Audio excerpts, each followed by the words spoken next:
Bueno, Sótano uno es un proyecto que nace el año pasado. Yo tenía esta intención de siempre de activar espacios públicos o de darle espacios a otros artistas emergentes, pero siempre mostrando prácticas artísticas interdisciplinarias, donde podríamos salir del formato cuadrado de la pintura. Entonces se presentó un espacio y salió Sótano con la primera muestra que se llama Ensayo Error. Pero este año nos topamos con el COVID y decidimos llevar la propuesta a una plataforma digital. Entonces, en pandemia hemos planteado diferentes acciones. Por ejemplo, inauguramos la página web, también trasladamos todos los registros que teníamos. Por ejemplo, llevamos la proyección de propuestas de videoarte y video experimental, que también lo llevamos en la temporada de ensayo error, y es un catálogo de distintas propuestas que subieron con nosotros en nuestro sótano, ¿no?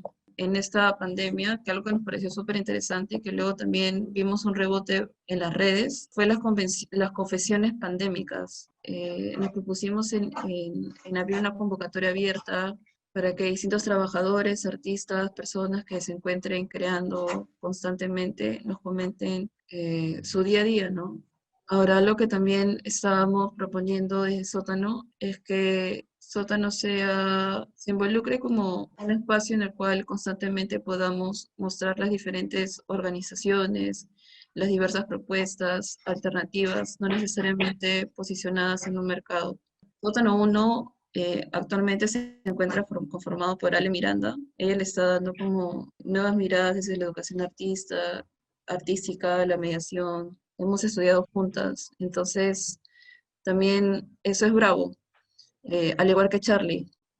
Charlie es la encargada de toda la dirección gráfica, las decisiones que salen desde la edición, pero también algo muy interesante y muy bonito es que todas esas colaboraciones o el trabajo interdisciplinario y colectivo nace desde la afectividad de la amistad, desde la confianza, desde considerar las decisiones y críticas, ¿no? Eso es, ahora estamos realizando esta nueva propuesta súper paja, me emociona un montón, que se llama Constelaciones.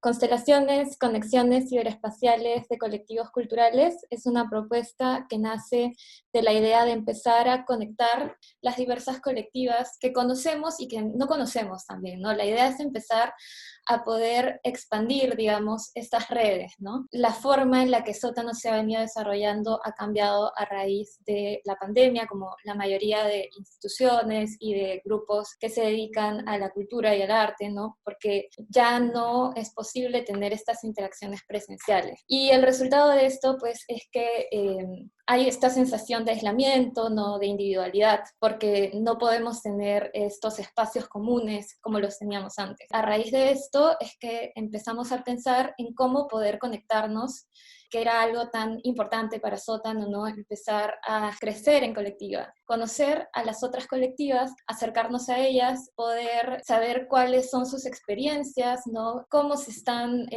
desarrollando en este mismo contexto, ¿no? Empezar a descentralizar un poco los pocos conocimientos que podemos tener o los muchos conocimientos que podemos tener al respecto de estas experiencias. Decidimos hacer estas especies de entrevistas a colectivas. Queríamos encontrar un formato que pudiera capturar como las ideas de todos. Para eso decidimos que el formato fuera el formato de Padlet. Es una plataforma que funciona como una especie de pizarra interactiva en la cual varias personas pueden intervenir al mismo tiempo. Entonces, la idea de utilizar el Padlet era que las colectivas pudieran trabajar de forma colaborativa y que quedara un resultado visual. Otro de las características que tiene el Padlet es que puede ir generando conexiones y va a dar también esta visión como de constelación, ¿no? Que es nuestra idea, ¿no? De generar conexiones dentro de las mismas colectivas con sus propias ideas, así como entre otras colectivas, ¿no? Entonces, la idea es que en nuestro perfil de Instagram se van a ir colocando cada una de estas constelaciones que han realizado las colectivas para formar como esta gran constelación, uniendo justamente los procesos, las dinámicas de cada una de estas colectivas, que responden a algunas preguntas que nosotras les proponemos y que también las personas de nuestro Instagram les proponen, para poder generar, ¿no?, esta red de comunidad, pues empezando por conocernos. Nosotras somos Evelyn, María y Geset, pero nos llamamos Las Error. Somos un proyecto de investigación pedagógica. Nos llamamos Error Pedagogía. Y sí, una cosa que queríamos decirles era que el PATED, si bien se nos ha propuesto el tema de mediación cultural, nosotros hablamos en una forma más macro, identificamos que nuestra investigación va tirando más para el tema de la pedagogía y de la educación. La mediación cultural surgió cuando empezó también lo del tema de la cuarentena. Somos una agrupación que queremos hacer básicamente tres cosas, ¿no? Ser un espacio seguro para poder conversar. Nosotros hablamos de manera muy horizontal y lo que investigamos de buenas a primeras es el tema de la educación no formal. Y como nosotras estamos metidas mucho en el tema de museos, las tres hemos trabajado en museos, hemos empezado justamente con la educación en museos, que implica también el tema de la mediación cultural, pero, por ejemplo, Geset ya tenía experiencias en cuanto a cine comunitario. Yo he tenido experiencias en formación de formadores, María tiene experiencia en trabajo con público con discapacidades, y hemos como juntado todas estas experiencias, pero nos une el hecho de que son espacios de educación no formal, ¿no? Y finalmente lo que queremos hacer ya como Error es diseñar y gestionar proyectos de manera colaborativa entre nosotras y con otros agentes, ¿no? Otros agentes o colectivas o proyectos de similares características a las nuestras, sin dejar de lado también una invitación a la institucionalidad, ¿no? Porque también una de las cosas que nos identifica es tratar de irrumpir lo que es la institución como tal en estos temas justamente, ¿no?, de educación no formal. Y en tanto a la pregunta de organización, bueno, nosotras siempre hemos estado conversando todo el tiempo sobre cómo nosotros vemos la pedagogía, cómo nosotros percibimos la educación, y siempre nos preguntamos exactamente lo mismo, pero cada uno tiene una mirada distinta que aporta finalmente a lo que vamos trabajando en colectivo. Y cuando nos reunimos de manera presencial en un principio, pues teníamos bastante claro qué era hacia lo que queríamos dirigir, y bueno, viene con la pandemia y se queda como que un poco estancado en un principio, pero es un punto necesario en el que decimos, bueno, vamos a juntarnos en una manera virtual, ¿por qué no hacemos esto? Justo era saber que todas íbamos a estar en casa y que podíamos organizarnos de alguna manera para conectarnos. Entonces ahí es cuando vamos teniendo esta cuarentena mood en el que vamos organizándonos y comentándonos y viéndonos constantemente para no solamente conversar en un chat, sino tener esta conexión que es lo más cercano que tenemos hasta este momento, ¿no?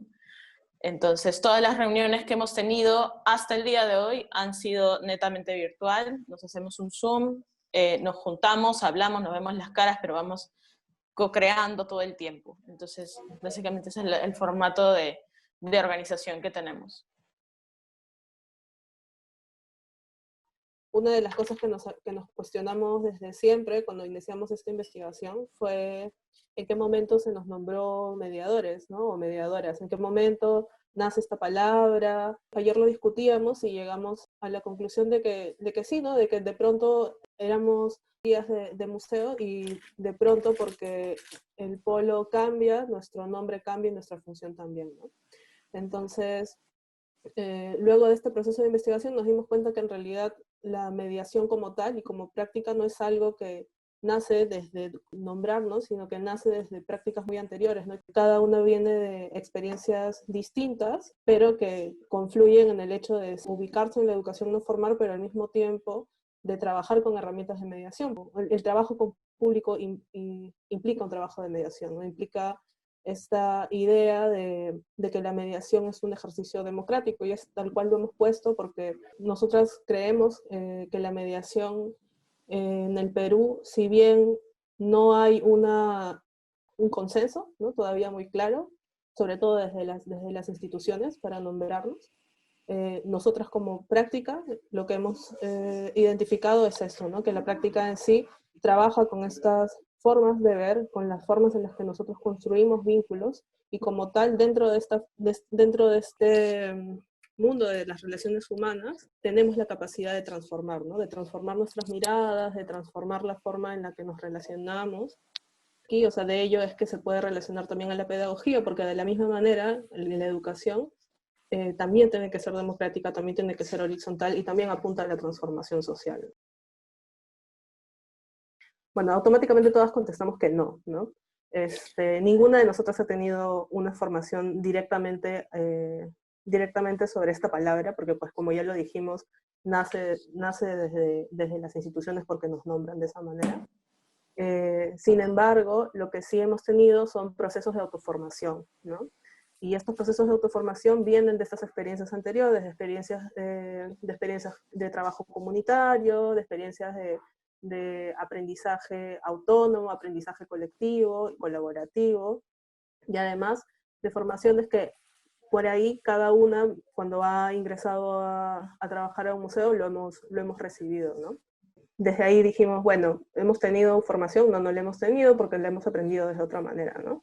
Y fuera de eso, procesos académicos que hayamos tenido son formación en programas especializados, ¿no? Digamos que no hay tampoco actualmente un lugar en donde puedas ir y decir, bueno, quiero aprender sobre la mediación cultural y vamos a ver de qué trata esto.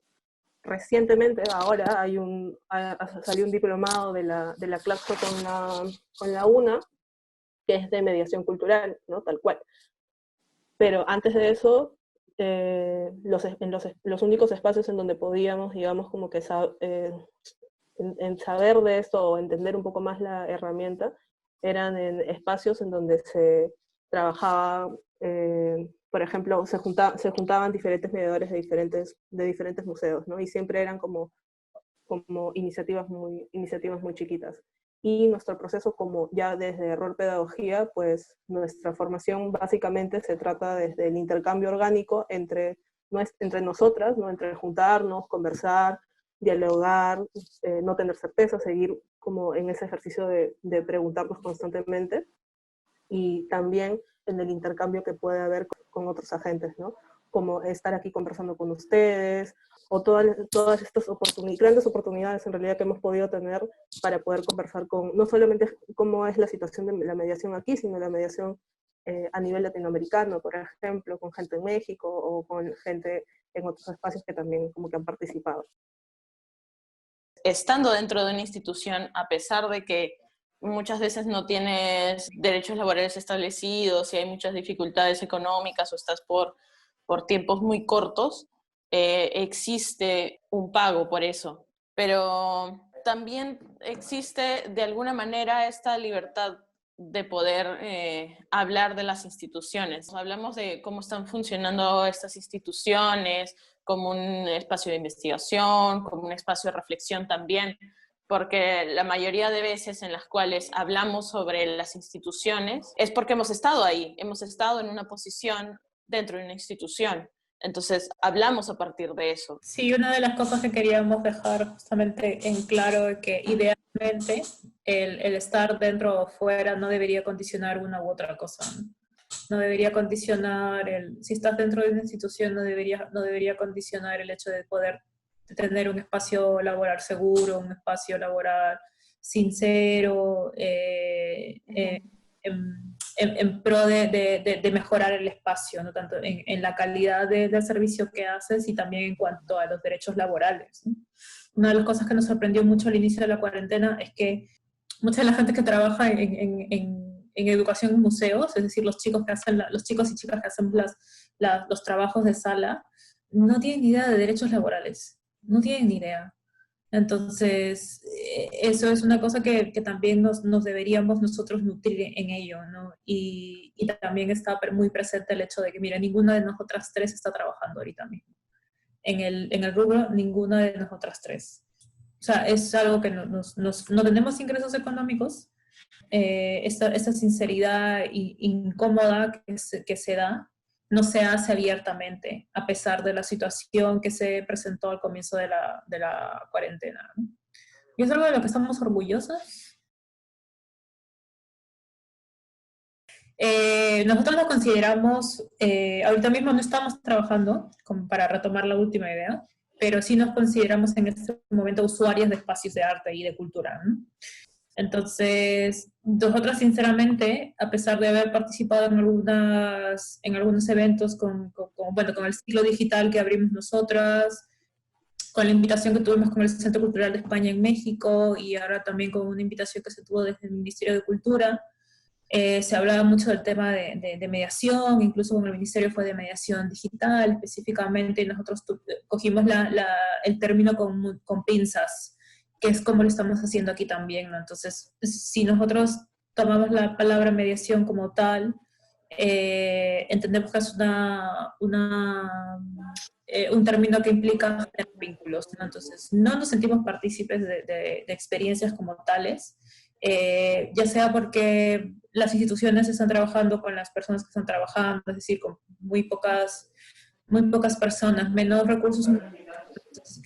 Eso puede indicar menos acción en todo ello, ¿no? O quizás simplemente porque se nos escapa de nuestro radar, ¿no? No podemos abarcar tanta información con ello, ¿no? Y es importante decir que nosotras pensamos que como las visitas 360, visitar las colecciones y todo eso, lo que abundó mucho al comienzo en los espacios de arte y cultura, no necesariamente son actividades de mediación. Entonces, y esto nosotros pensamos que es porque se ha utilizado el término de mediación cultural como un parche, ¿no? Como un sinónimo a todas las propuestas de trabajo con públicos que se tienen que hacer desde estas instituciones. No sabemos si es porque está, como que hay un hype, está súper de moda utilizarlo, de hecho se utiliza desde hace como 3 años, 4 años aquí, o ya sea también porque llama muchísimo la atención, es una propuesta que se adquiere desde fuera y nosotros estamos mal acostumbrados a decir, bueno, como se hace en otro lado, nosotros también lo vamos a hacer aquí y es como una receta mágica que va a resolver todas las problemáticas que puede tener, que son ya sistémicas, en verdad, en estos espacios de cultura y de arte, y cómo se utiliza este término del arte para la transformación social, ¿no? Vamos a hacer actividades para mejorar el público, para mejorar las condiciones del público, o para hacer esto, no sé, ciudadanos más críticos, etcétera, etcétera, todo lo que se dice con actividades de mediación, cuando en verdad no las interiorizamos y no la entendemos como tal, ¿no? Entonces, por eso habíamos puesto algunos ejemplos en plan de lo de falta de políticas y planes educativos, de la precariedad laboral, de cómo se entiende el museo decimonónico, el museo moderno, el museo que le da más importancia a la obra o al objeto por encima de los públicos que están participando, que no hay un público participativo, que los procesos educativos en verdad son obsoletos y que se toma como a la cultura y al arte como grandes herramientas de poder, ¿no? Entonces todo eso todo eso se parcha con decir que tenemos un área de mediación cultural o que tenemos mediadores culturales que estamos trabajando en ello. Hemos querido utilizar el término de trabajadores de arte y cultura. Bueno, básicamente lo que nosotras estábamos proponiendo idealmente es a partir de lo que hemos investigado con las facetas de la mediación, que es un proyecto proyecto pequeño que nosotros hicimos en Instagram, fue lo primero que hicimos, era trabajar con base a la educación, ¿no? A la pedagogía, ¿no? Que debe estar como un cimiento del espacio cultural y del sistema de gobierno de la cultura. Pues acá tenemos una institución que dirige, por así decirlo, de manera gubernamental los aspectos de cultura, que es el Ministerio de Cultura, ¿no? Entonces, deberíamos como ¿no? Entender y acudir a la educación justamente para poder generar grandes planes de trabajo, ¿no? Cuando nosotros cimentamos las funciones educativas en esos espacios culturales, llámese museos, galerías de arte, centros de interpretación, sitios patrimoniales, etcétera, etcétera, y también a proyectos independientes como no desde la institucionalidad, estamos integrando un componente en el organigrama, es decir, hay un área que está ahí presente y esto puede ayudar a potenciar verdaderamente, decir ya, si hay un área, hay recursos humanos para esa área, hay funciones que tiene que cumplir esa área anualmente, hay objetivos y hay un proceso de evaluación también, ¿no? Para ver qué tanto ha trabajado esto en un ambiente laboral mucho más horizontal y democrático. Pensábamos que podría ser como consecuencia podría tener esta reducción de la precariedad laboral. Si tenemos un área y estamos dentro de un organigrama y se hacen estos planes y programas y proyectos y líneas de trabajo, pues se resuelven muchas cosas en cuanto a la precariedad laboral, ¿no? El contrato, porque acá dicen, tengo un contrato de 3 meses o tal, o tengo un contrato de practicantes. Eso no es un contrato, esos son convenios. Esos papeles no sirven para nada cuando ocurren situaciones como las que ha sucedido desde este año en todo el mundo. Entonces, eso garantiza pues unos derechos laborales a personas y no solamente estamos hablando en temas o sea, no estamos hablando solamente de temas de derecho laboral, sino estos temas de derechos laborales, porque el sistema es muy vertical, también implica otros tipos de problemas culturales y sociales. Y finalmente, uno de los agregados que nosotros estábamos proponiendo era la formalización de una red de trabajo de las trabajadoras del arte y la cultura, de las educadoras, de las arte educadoras, que siga fomentando este proceso de autoinvestigación, de formación colectiva y también de la profesionalización y visibilización de nuestra práctica, ¿no?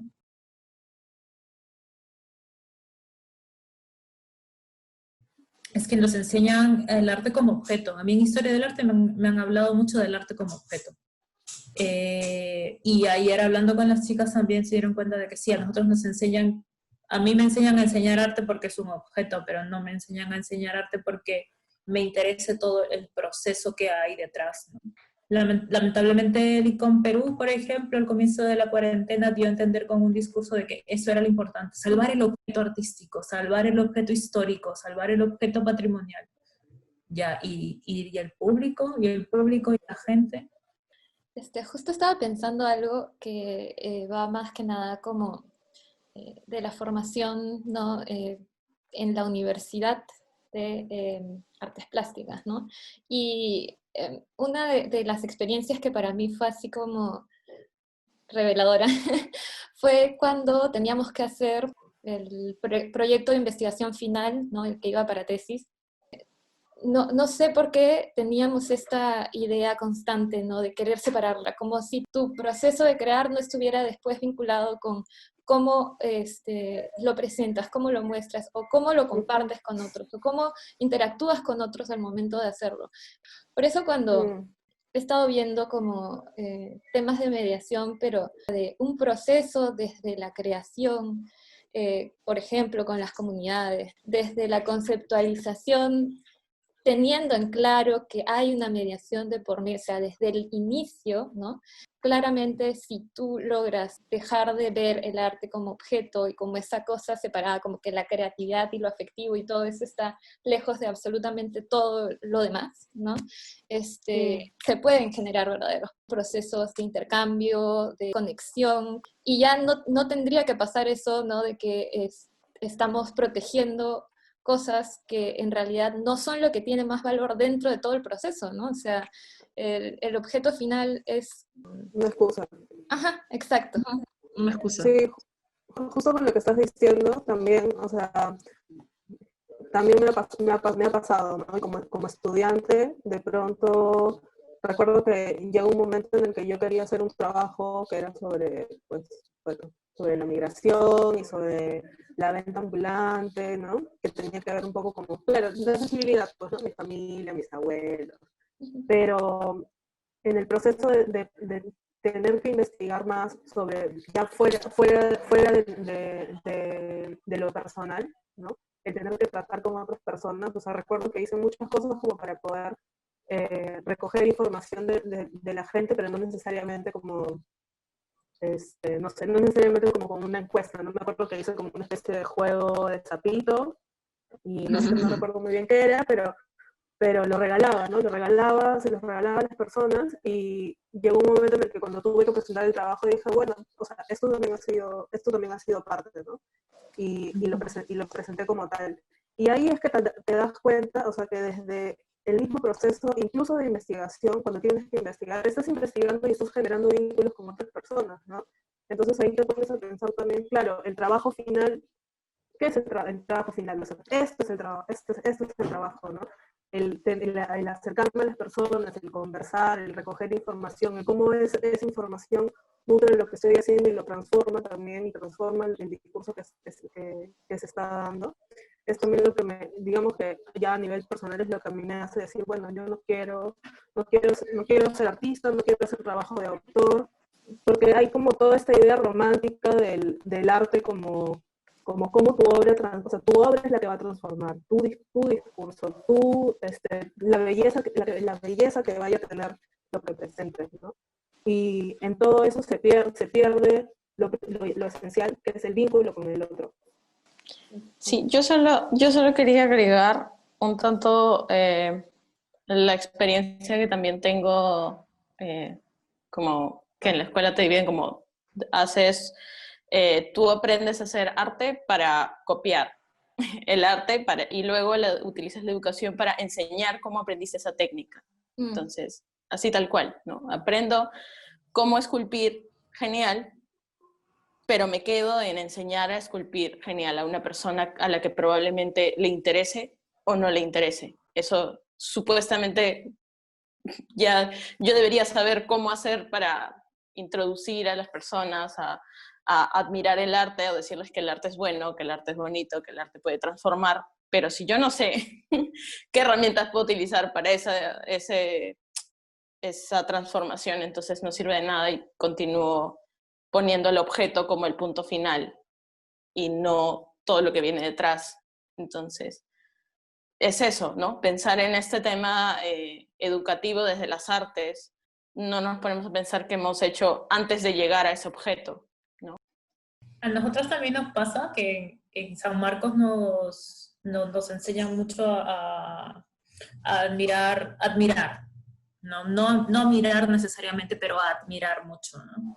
Y es un poco contradictorio a veces porque en metodologías, cuando nosotros nos enseñan a acercarnos a las piezas artísticas, siempre hay un componente eh,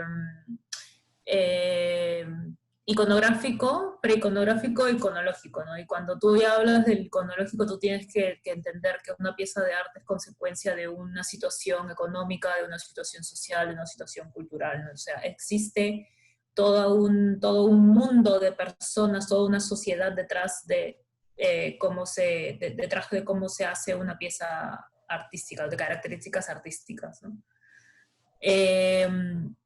Sin embargo, cuando ya hacemos nuestras investigaciones, hacemos nuestras propuestas, se hace mucho énfasis en cómo es estéticamente una pieza, ¿no? Y no tanto porque la hizo o qué consecuencias tiene esto, ¿no? Y si eso lo traducimos a temas como, algunos de nosotros hemos trabajado en espacios patrimoniales, ¿no? Y simplemente trabajarlos como objetos es negar el sentido del patrimonio y del arte, porque el patrimonio no es patrimonio si no hay una comunidad que lo identifica como tal. Entonces, negar las conexiones humanas, negar los procesos humanos que hacen este arte y este patrimonio y esta cultura, o negar los componentes humanos en la cultura es completamente contradictorio, ¿no? Y mostrarlo de esa manera es lo que aleja justamente a los públicos del museo y que evita que se conviertan en comunidades finalmente, ¿no? Porque se habla mucho de público, pero si estamos hablando un poco del tema de las pedagogías artísticas y de la mediación, hay un momento en el que el público no solamente es público, no es solamente una persona que está pasivamente atenta a contemplar o a admirar el arte y la cultura, sino que participa de ella, como dijo Ale al comienzo, desde la generación de estos proyectos, ¿no? Gracias a todos por estar aquí. Es nuestra primera reunión en Zoom. De hecho, que se vienen ahora 7 constelaciones más. Pueden encontrar la constelación de error en el Linktree que está en nuestra bio en Instagram. Y también va a estar colgada permanentemente en nuestra página web. Y eso. Muchas gracias a todos por estar.